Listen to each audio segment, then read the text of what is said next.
Good evening and welcome to the channel's studios here in London with your international news around the world in 5. Dominique Pelico, the man accused of drugging his wife to sleep and recruiting dozens of men to abuse her for over 10 years, has admitted to all the charges against him. The 71-year-old admitted he was a rapist and said the 50 other co-defendants were aware of what they were doing. Supporters of Mrs. Pelico gave her a round of applause as she arrived in court in Avignon. Although no cameras are allowed in court, the trial is open to the public at the request of Giselle Pelico, who waived her right to anonymity.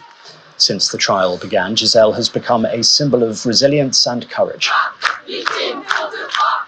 Last weekend, thousands of people gathered in cities across France to show their support to her and other victims of rape.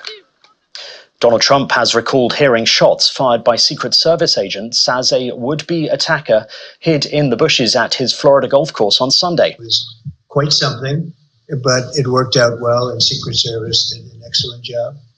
And they have the man behind bars, and hopefully he's going to be there for a long time. Dangerous person, very, very dangerous person. Speaking in a live stream on social media platform X, the Republican presidential candidate said he and a friend were grabbed by agents and bundled into golf carts as gunfire ran out. 2 steps to your right! Meanwhile, police newly released Bodycam video shows law enforcement taking into custody the man suspected of firing the bullets.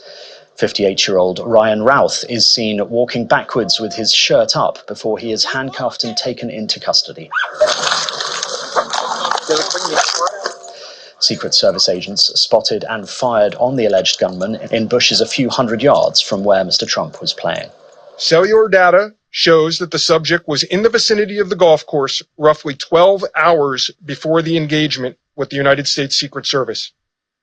Our investigative teams conducted a neighborhood canvass in an effort to collect and obtain relevant video footage. The subject had an active online presence, and we are going through what he posted and any searches he conducted online. At least 19 people have now died in flooding in Poland, the Czech Republic, Romania and Austria. Italy is now also seeing heavy rain with frequent thunderstorms expected in the coming days. Experts say central regions could be badly affected. More than 5,000 troops have been deployed to support people in southern Poland. Meanwhile, Slovakia's capital, Bratislava, and the Hungarian capital, Budapest, have both been preparing for possible flooding as the river Danube rose.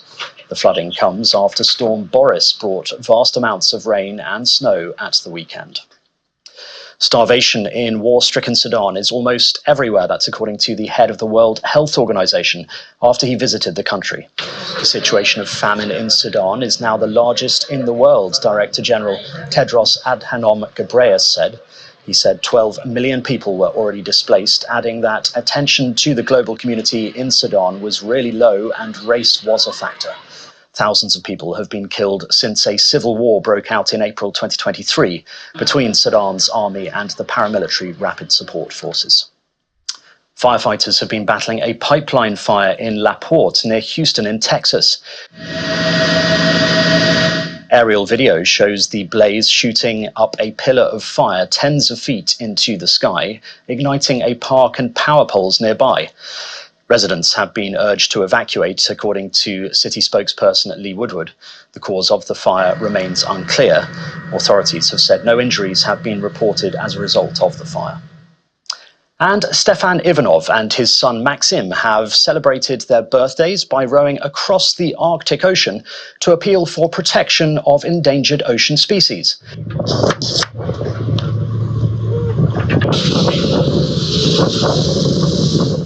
After 33 days, the boat crossed the Arctic Ocean, its crew hoping to claim the record for being the first to row across the Arctic from the southernmost point to the northernmost. Stefan and Maxim began building their own boat in 2019 to cross the ocean. In 2020, Maxim, at the age of 16, became the youngest rower to have crossed the Atlantic Ocean with his father.